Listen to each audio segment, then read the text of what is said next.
with the panel, and then we're going to move into our cohorts. And we'll talk about the cohorts later on because we've got this schedule set up. But we'll pass it over to you folks, and then we'll move on to the rest of the day. Hi, everybody. I am Lise, and this is Tom, and we live at Prairie Sky, co-housing cooperative in Calgary. Our third person, who you might have seen around, he was trying to make it back in time, Stephen, but he isn't. And our other neighbor, Bernie, is also here. And we're going to tell you a little bit about the story of our solar project. First of all, we are a co-housing cooperative. So we're kind of got one foot in the co-op camp, and the other is co-housing, which is an alternate to single-family housing type of arrangement that came out of Scandinavia, landed in North America on the West Coast, working its way eastward. But it's basically an intentional community built within a city or a countryside.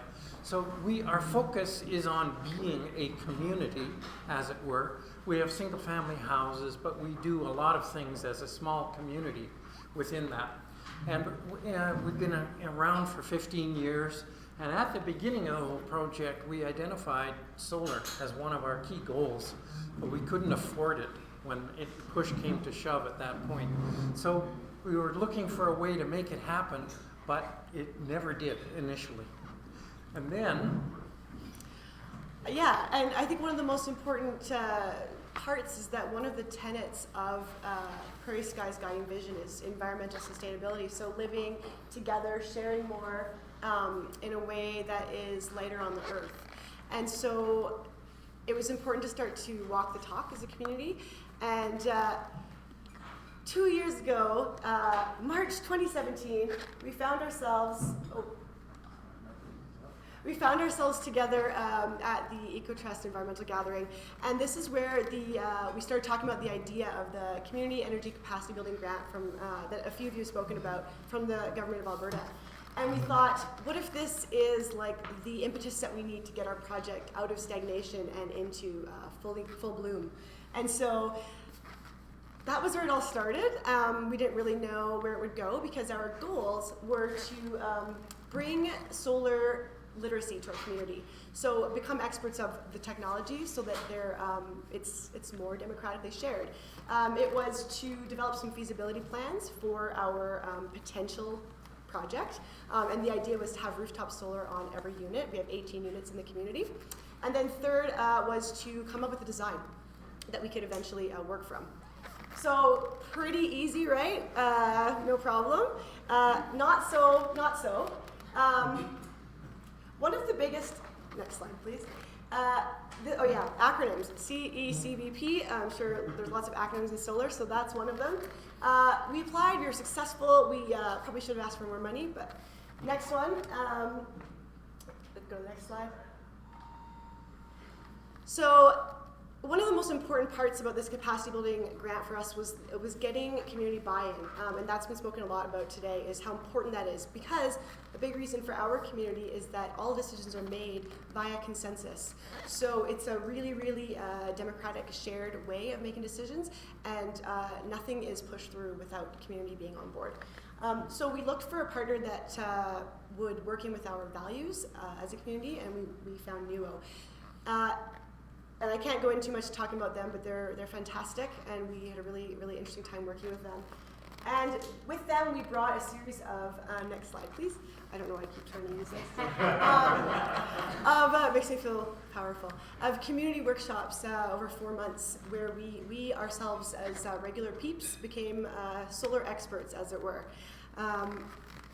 There were all sorts of interesting social barriers that came up during this time, and I'd love to chat with you about these later, but even though we are a community that lives together intentionally, that shares a lot of common values, not everybody was in the same mind space. However, we really did focus on the social and environmental reasons for this project, because at the end of the day, the dollars and cents actually were pretty nominal. We really benefit from being an economy of scale at Prairie Sky. These were really fun, and I think that the biggest thing that came out of these workshops was being in a project together as a community, and everybody felt they had ownership over it, they belonged, and that they knew it was going on, and it wasn't just happening somewhere on the roof, because you can have solar and not even know about it. We did have some interesting other barriers.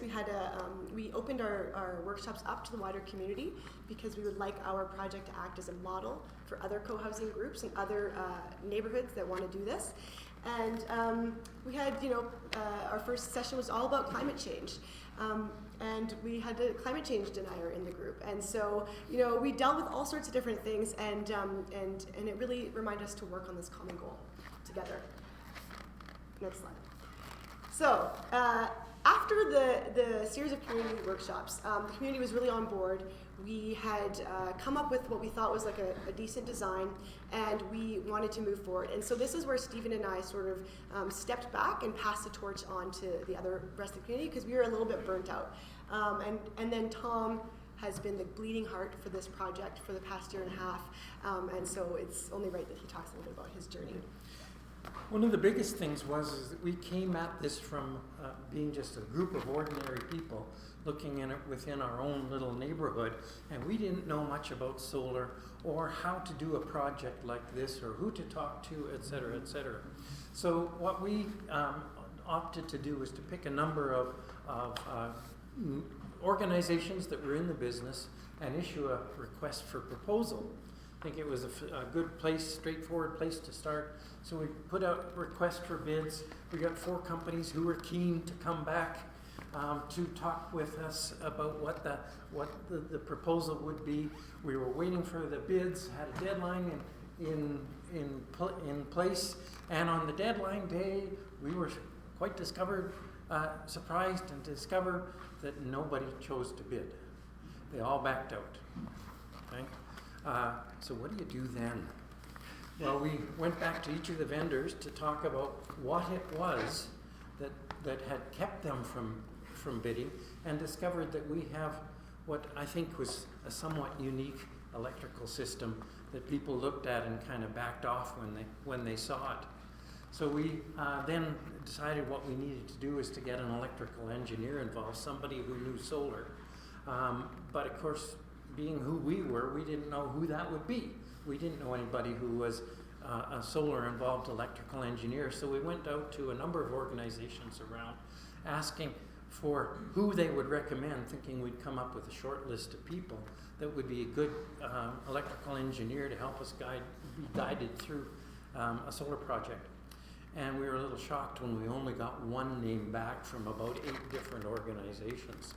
So we ended up contracting with Gordon Howell from Howell Mayhew Engineering, who's been guiding us through the process, and fairly quickly resolved the problems we had in the electrical room, and then has moved us on into a request for proposal that was more acceptable to companies that were interested in bidding on that. We were dealing with this rooftop, this organization for us. We hadn't realized. Pardon me? For 1 minute. Yeah, we hadn't realized that it was as complex as it was, because all of us look at it from below rather than looking at it from above. So we have quite a complex roof structure, and that's what we're bidding to build: 30 roof surfaces, obstructions, chimneys, shading from trees, all of that built into the mix, as it were. But we have now, there's a bit of an idea of the layout on a couple of the rooms, and different layouts and panel sizes, et cetera, that are all part of the process. But so we did put out the request for bids, got some bids back, good bids, and we're in construction on it right at the moment, and putting panels on the roof even as we speak. So we're now putting in our 95 megawatt project, and yes, with Skyfire, that's who we're working with. And we've got, this is the racking. The solar panels are starting to go up now, so if anyone's curious and wants to come and take a below ground look, we invite you. And we also invite you to come to our Flick the Switch party, which is going to TBD, but probably in the spring sometime. And we'd love to share our successes and learnings with all of you. And you can contact us at this information as well. We're all at Prairie Sky. Thanks very much.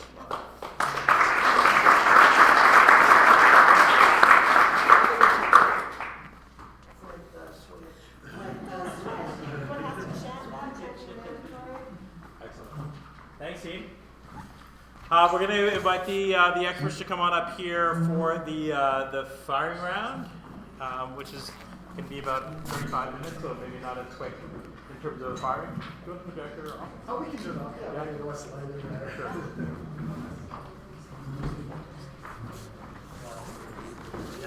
We'll come up here. Yes, yeah.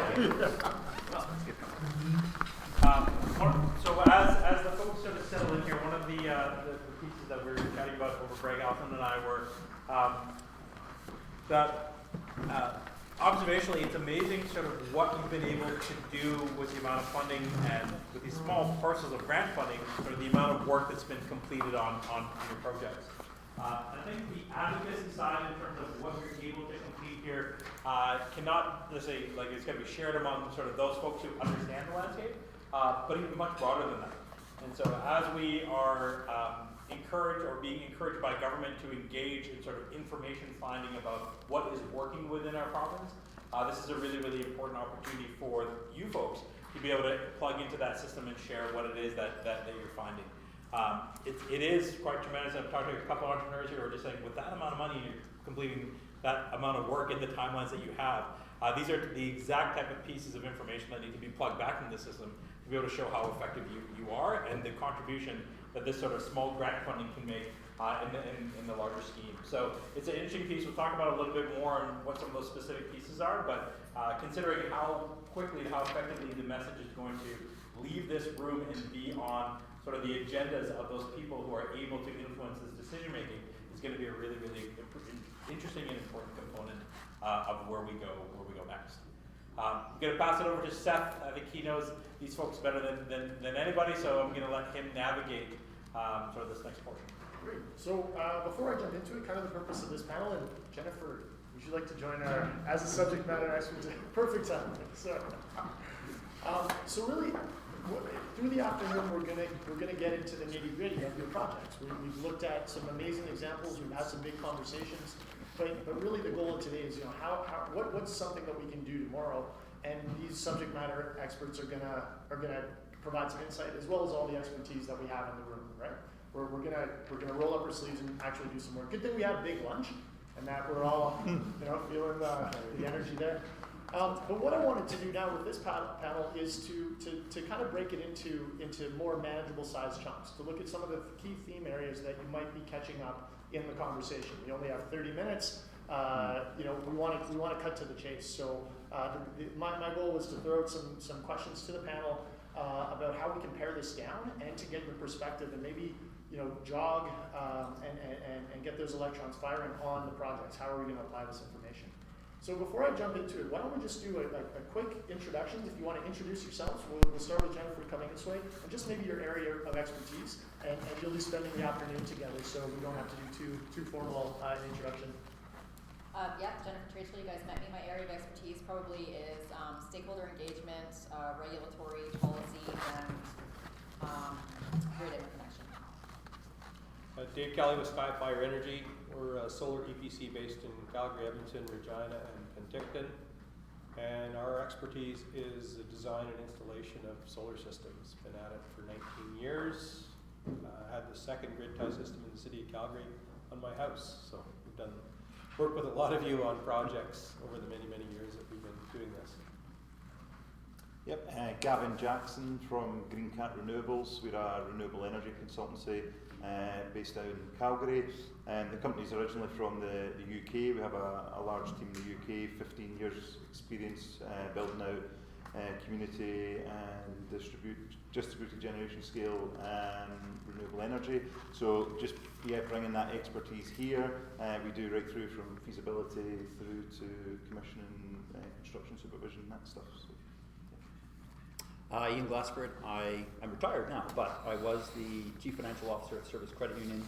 So I guess my role here is to talk to the financial, the funding, and with some creativity. Although when I say that, I think when you put financial and creativity together, usually somebody ends up in jail. We'll see how this goes. We also talk about cars. I'm Nathan Ward with Crestview Group. Crestview is a local electrical contractor in Calgary, established in 1988. My role with Crestview is developing and installing renewable energy projects, and I'm here to help out on technical design side. That's kind of where my role helps. Can't help with financials though.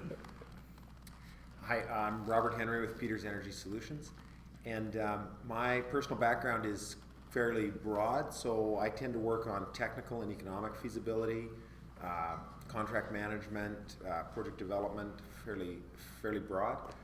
Jack of all trades, master of none. Devin LaFleche, with Special Project Planner with the town of Cochrane. Focus on municipal matters, things like grants, public engagement, collecting funding, dealing with the public and administration.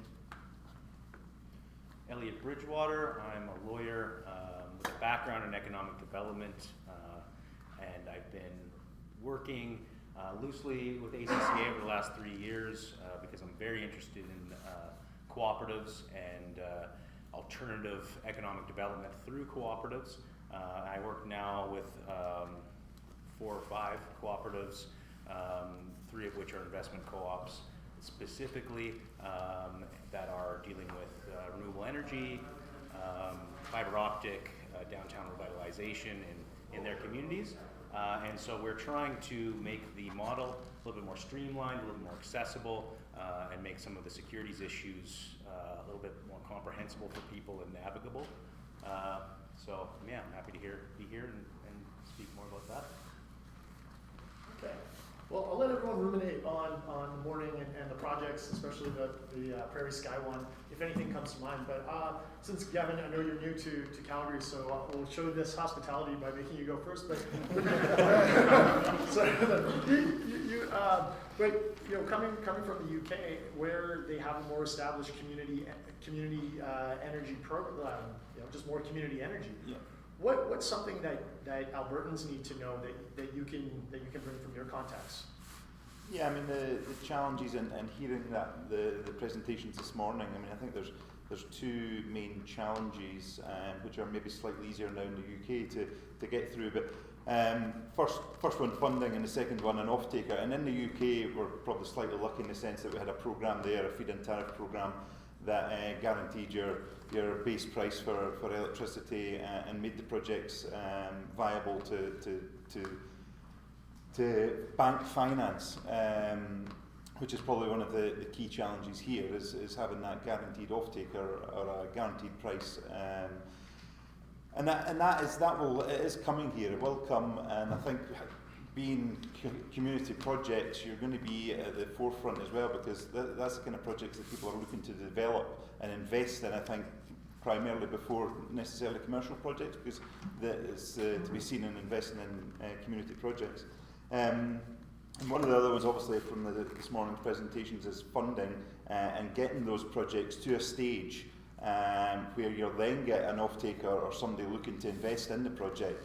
And it's trying to spend those funds as wisely as possible in the key areas to progress your project as best as possible. And I think that's what this is great for as well, is sharing that knowledge and sharing what successes you've had and where that money should be spent to get these projects to where they need to be. All right. Yeah, just one more question. Actually, I'll put it out to Dave and Nathan and Gavin. If you can jump in on this one, or you can take a break. But from the I guess the residential, commercial, and the utility scale side, or even just looking at microgen or the larger DG, what lessons from there need to be applied in the community generation space? That seems to be progressing. It's becoming that's more entrenched or more established. What needs to be brought into the community generation space from those perspectives? Or what can we learn from what you've seen, I guess? Yeah. I guess the thing is to anticipate the rules changing. Yep. In the last 19 years, things have changed tremendously in the Alberta electricity marketplace, and understanding, what those rules are and how they apply to the different scales of projects And even recently we've seen wire owners demanding transfer trip and accessibility to the projects that on a 150 kilowatt project we never saw before, where we've installed 2 megawatts and they just let it run, and now all of that is changing. So trying to anticipate some of that is part of the challenge in moving projects forward, and really depends on the scale as well. One of the advantages, I think, of community generation and cooperatives that they might have over distributed generation products is inherently having the community involved in getting community buy-in. And so that may be an advantage for getting projects like yours off the ground, getting that community engagement and everybody buying in and involved in these projects. So. I guess the other piece that we, as we're looking at the interconnection, but Jennifer or Robert, when, if we have people in the room here who are thinking of developing those projects, that's going to be a key feature, and I think all the projects that we heard from in the morning have had to deal with that. But what's that best piece of advice if we were to get starting tomorrow in terms of understanding the interconnection? Who do you call and what do you tell them? Well, I'll give them my flippant response, which is don't get married to your location. The biggest challenge that we find for grid interconnection is where people choose their location based on something other than the grid interconnection. And the reality of it is, think of it, if you were going to build a manufacturing plant, the further you build it from a big highway, the harder a time you're going to have making money with your manufacturing plant. And so it's harder in communities. If you're a housing cooperative, or a co-housing, sorry, if you're you kind of want it on your house. I get that. But that is a big piece of it. The other thing we see is, not at community scale, but even commercial developers, big commercial developers, people with billion-dollar plans, out signing up leases and then phoning us and saying, hey, can you check how big this wire is? And that's cart and horse. Because again, no offense to the landowners, there's a lot of land, but there's only so many good spots on the wires. So that's sort of that's the golden rule. And towns have it a little bit. Location based as well. They tend to want it inside their town. Again, closer to the substation is always better. And so those are sort of like the broad rules of thumb. Now, from a getting started perspective. Yeah, I guess the best one piece of advice I could give you is before you submit your application to a utility or before you really put anything down on paper is just don't be afraid to call them and talk to them. Most of them have account managers. Most of them now have distributed generation groups that are solely focused on this, and they'll help you scope the project. They'll help you work through what the steps are and where to go, and typically you may not think so, but they're actually very helpful. And so sometimes they charge a small fee for a pre-scoping analysis, and sometimes you can just call them and talk to them, and so that's a good place to start, and do it as early as you possibly can, probably before your land selection or even in the process of your land selection. Can I just add a point? So is there any dialogue that's happening between, I guess, regulatory bodies and NMAX and Fortis to try to have that begin to happen? So one of the big frustrations that we have is that we phone up NMAX, and NMAX says, yeah, go take a look at our hosting map, and that should give you an idea if you can connect your project or not. But that hosting map will say, yeah, you can connect anywhere between 0 and 1 megawatt, or between 1 megawatt and 5 megawatts. But if you're dealing with a 10 kilowatt or a 200 kilowatt project, that's very different. So it's really trying to hone in a little bit more and trying to not spend that $5,000 or $10,000 to do that interconnection study, because that's prohibitive, especially at the early stages of your project. If you've got no funding and you're trying to do this all yourself, or your community's trying to do it yourself, you're trying to keep your costs low. But then when somebody comes and says, hey, I need $5,000 to do a detailed study to determine whether you can connect 20 kilowatts or if it's 200 kilowatts or 2 megawatts. So I'm kind of curious. I know I'm kind of rambling here, but is there any work being done so that process can be a lot easier, so people can investigate where those good spots are? Well, so We don't have any detail enough. I think that's the question, is a lot of these maps are just, it's red, blue. Well, they're static, like moment in time Yeah. maps that are meant as a guide, and I think you're gonna answer. yeah, but Fortis and ATCO, I can't speak to NMAX. We don't have a lot of urban activity, but Fortis and ATCO both have maps where you can click on the line 100 yards this way or 100 yards that way, and the number changes. Now, it's a snapshot in time. It reflects what they have in their current connection queue. And a bunch of that stuff, and so by definition, they're pessimistic in terms of hosting capacity, because at risk of sounding, you know, a little bit negative, not all those solar projects are going to go, right? Some fraction are going to go, and a bunch of them, that there's still capacity out there. So when you click on that map and it says you're only good for this, well, it's a good place to start. It's a good first piece of information. If you have no other information, you're better ahead than you were a year ago when those maps were not out. Okay, but and as you get further in, and I would say as you get further in, the answers should only get better, because they are inherently pessimistic maps. The utilities are very risk averse. They're afraid of being called on it. In those two territories, I think those are pretty good resources. That said, you know, the one thing Seth prepped me and said, you know, we should look at what had been said. And the thing that I heard this morning, I heard two different presentations talk about the effort of capacity building for members, and I put stars next to those things, because we did this. We put a lot of effort into that in the incubator phase, and the challenge is that you know, it's an indication, but there's interpretation, there's subtlety. The other piece is that, at risk of sounding like a sales guy, you know, get a little bit of advice, ask around, phone us up. We'll give you some help, because it's complicated, and Fortis will help, ATCO will help. They also, you know, will be fairly cautious. So what we find, we and others up here and in the room, you know, provide a little bit of interpretation, and a little bit of experience can guide a little bit as well. Yeah, no, and kudos to Fortis. Again, I've seen their hosting map. It's much more granular. You can really kind of see, okay, what do you have to work with? So maybe it's the one that we're not talking about. That's a little bit lower to get some information out of in mind. So. Just a point about hosting capacity too is, like, a hosting capacity by definition is the amount of generation that a distribution system can accommodate without upgrades. And so a small upgrade, at possibly a relatively low cost compared to a project's overall capital cost, could increase the generation capacity of your system. So those are the things that when you actually call up Fortis or ATCO or NMAX, they can kind of help you with some of those things. Yeah, and maybe I'll sound naive, but let's talk about NMAX. The reality of it is that their customer base, their expectations for reliability are so high.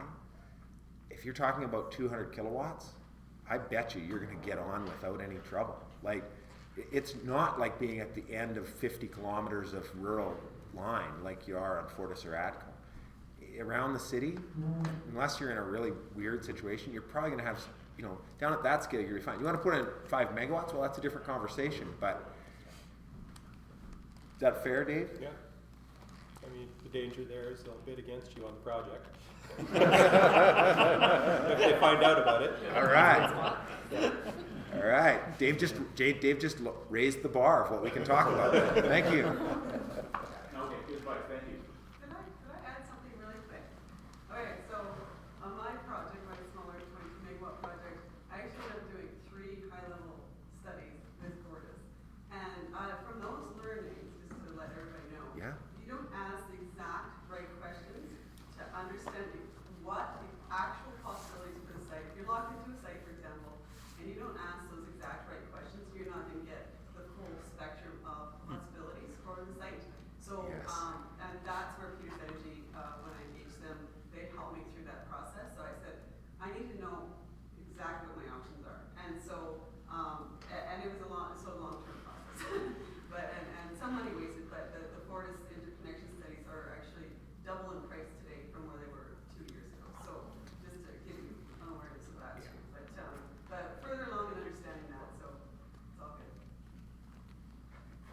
That's great. No, that's a great comment, because I think as much as we're looking at community generation, we're also in the site selection, or we're crowdsourcing the information on how to do better site selection to increase the rate at which we can get projects rolling, right?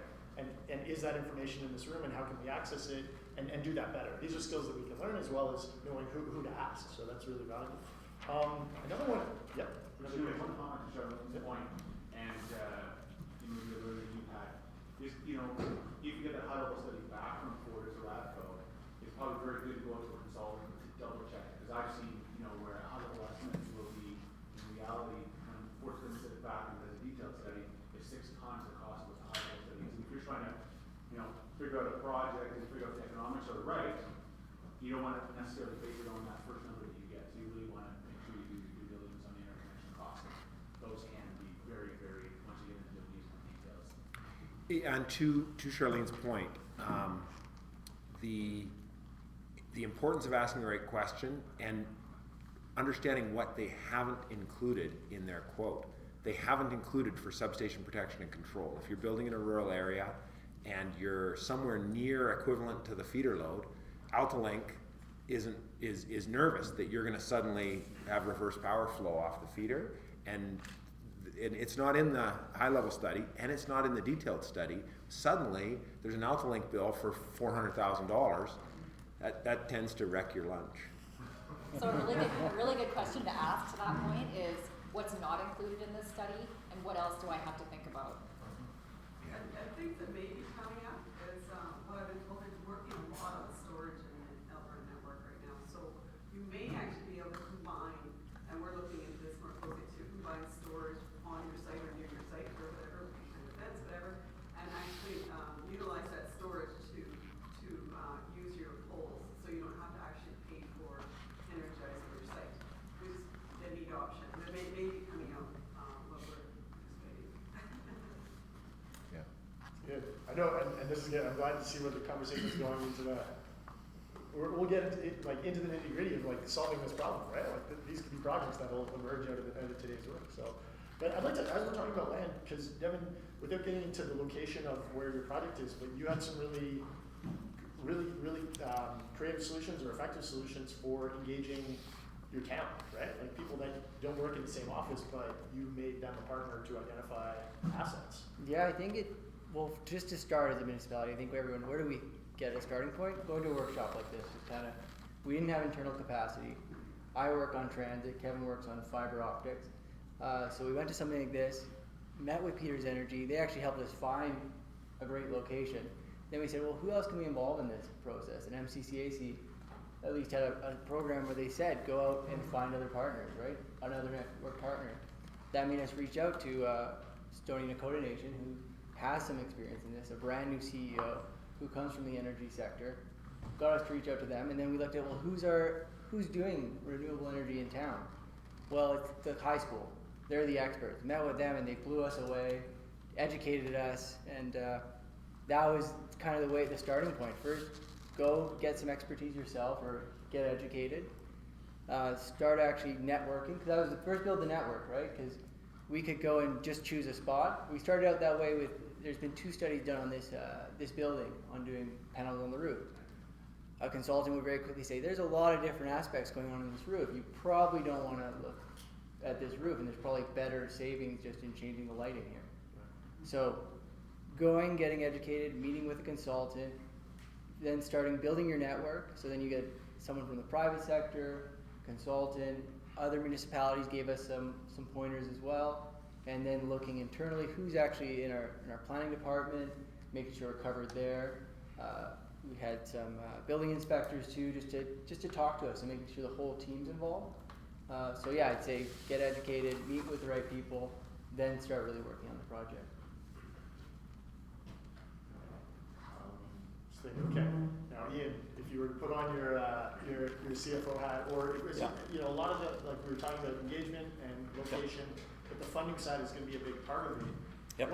What advice would you give, or from the perspective of the other side of the desk, if these projects are looking to borrow money from a credit union, or if it was through the Energy Efficiency Alberta Green Loan Guaranteed Loan Program, something like that, what are you looking for from the other side?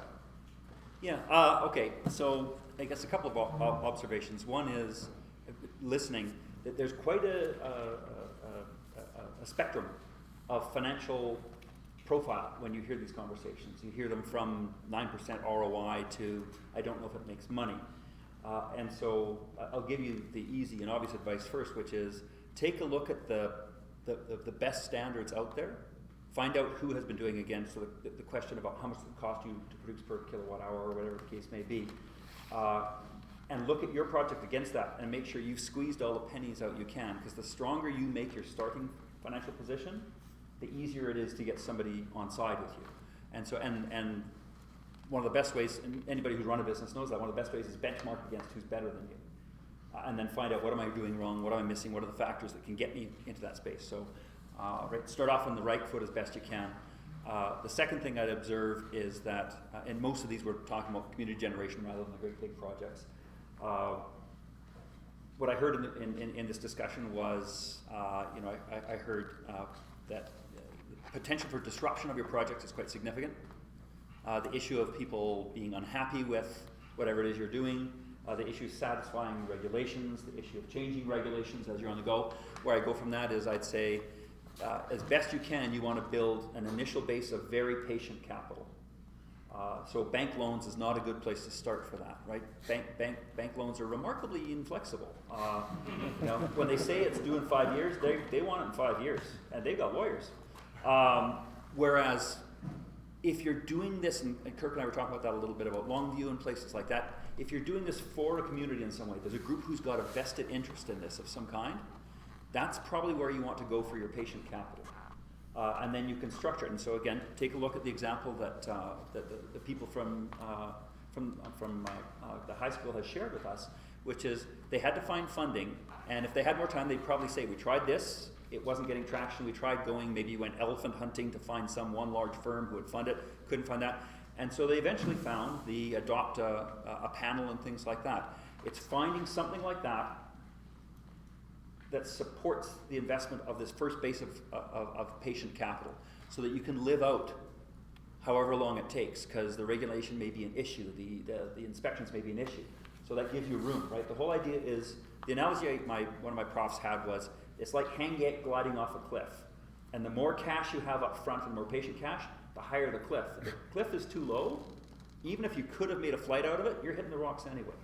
So you want to build as high a patient cliff as possible, so it doesn't get yanked out from underneath you. So my advice would be, start by looking at that case. There's a lot of ways to solve it. There's adopt a panel. I was talking to Greg, and his idea, very similar, and completely independent of the other one. He made it up himself, he gets credit for it, was the idea of buying a panel and the energy associated with it. I've got some papers for people want, where before I thought about how could you do this, it would be some form of a preferred or investment share, where the return on the share is a rebate on the energy that you're buying from the community generation. And so there's nothing paid out and no cash flow until there's cash inflow. So there's a whole bunch of different ways to skin it, depending on who your audience is. So I'd say get that ready, because we were joking about that, but banks and credit unions, by and large, will lend you money once you can prove you don't need it. Once you can prove you're so financially sound. But I think Dan was probably alluding to that as well, as they are also by far the deepest river and quickest access in many ways available. So to get yourself into that stage where you're past the angel kind of capital, where you're getting technology on the ground, cash flow coming in, because and others, so Jennifer and others probably work in this world more than me, but my bet is they don't love lending against the equipment or the build of the equipment. And my guess would be because, first, a bunch of the spend is access, which is worthless if they ever foreclose on your entity. You can't sell that access again, per se. And the second thing is the technology itself in resale and market. I don't know what it's worth on the dollar, but it's a bit like a restaurant. You're not going to get a lot per dollar. So I'm guessing that they lend a lot against cash flow revenues, more so than assets. And this is why if you have a PPA, boy, does your life get different from your municipality, because now you're basically lending to the municipality. But if nothing else, once you got the money coming in, you've got a different relationship with the FI. So you've got some security with your angel capital that's funded your assets to a certain extent. Then you've got cash flow that's coming in. That's probably where you're more likely going to get a good conversation. I looked at Solar Share out of Ontario. And if you look at their structure, that's exactly what they do bridge financing, so they have higher spec, but they're a big entity, bridge financing, and then they get takeout financing. That's done with the solar bonds and things like that. So it can be done. Again, I'm so glad that we had the people from the high school talk to us, because they show you, for all of you who are trying to start a comm-gen, you're going, can you really fund it? They did. And so the insight is it can be done if the project is sound. But you probably want to stage your capital. And bank funding, I'm not saying it's a bad thing, but it probably fits later in the equation, not earlier. Bank capital is not patient capital. Can I pivot us to the PPA Sure, yeah. discussion? Yeah, we're going to wind into the next part, but quick, and then we'll have the last word from Elliot. Yeah. All right. So the thing I want to add on the PPA thing, you said it exactly. If you can get a PPA with your municipality, so he said it's easier said than done, maybe. Yeah. There's a perspective that I want to offer. I make sure I say it every time. If you are dealing with an entity who already has a long-term commitment to buy electricity, whether that's a municipality or it's an REA or it's a school board or a corporate operator, anybody who has, if they're planning on being in business for the next 25 years, they're entirely exposed to long-term electricity price risk. Prices go up, they're going to be paying. So unless the town of Cochrane plans to stop offering services and stop buying electricity, they already are hugely exposed to the electricity market.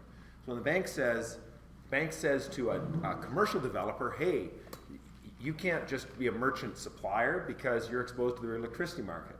Well, if you can find somebody who is a user of electricity and you want to be a supplier of electricity, that's a hedge. When you combine those two things together, you have a hedge. And so in the case of the town, that was the discussion, is that if we're going to keep buying electricity anyways, and we build a solar farm, price might go up, price might go down, we're less exposed. We've locked in at our price. The analogy I use for people is it's like owning a house instead of renting a house. Yes, rents might go cheaper and you might just be sitting in your house thinking, oh, I wish I were still renting your house. But that's not the advice you all give your kids. You all tell them to buy the house, secure the risk, lock in your mortgage and know what your price of electricity is going to be. So particularly in community generation, I think there's more opportunity there to satisfy the lenders by finding those hedge opportunities. Good. Thank you. No, that's very valuable. All right, so any closing thoughts, or what your hot take on morning, on the panel? No pressure? Yeah, sure. Which of us is going to get sued for what we said? Well, Ian, no. Now that you're retired, you don't have the lawyers. I'm a pensioner, I have nothing. No, I wanted to build on Ian's point because I think that was really, when he's speaking about patient capital first, and obviously that's who I'm working with predominantly, is startup cooperatives that are trying to raise some capital organically in the community to get their projects going, and then perhaps attract further partnerships or partners or capital from larger institutions or investors. So I think that financial resilience initially, or patient capital, is very, very important. But there's also obviously the business case to investors as you build. That kind of grassroots or multiple stakeholders or investors. And also, I think that increases your partnership potential. As you have members that are signaling that this is a business case that I am committed to because I have now skin in the game. And if those members are within the community, it's far easier to then attract various levels of government to your to also commit to a potential project that you have. So when I'm talking with municipalities or the province or even the feds, I had a recent conversation with Western Economic Diversification, and they said, yes, if you can show us some cooperatives that have some members that are investing, then we may have a different conversation about our annual budget coming up, and there may be some projects that we're interested in, maybe some flexibility for funding. So. Yeah, the more that you can do at this grassroots level, I guess, I think the more viability you'll build and that's why, not to try to sell services too much either, but we're trying to bring that cost down because there's not that much, sometimes the expertise is kind of, seems to have left the building generationally with co-op setups, and now we're trying to kind of make this model kind of re-energized but also more accessible cost-wise. So yeah, I think that's I don't have the grid expertise, but in terms of the initial setup and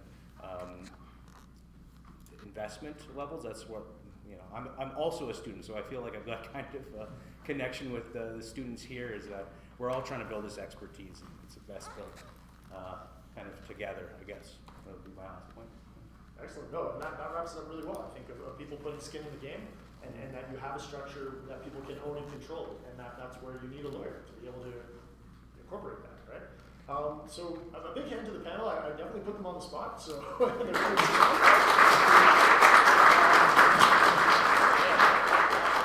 I'll put up the schedule for what we're going to do next, and do you want to figure it out or guide us to the next one? Absolutely. Yep.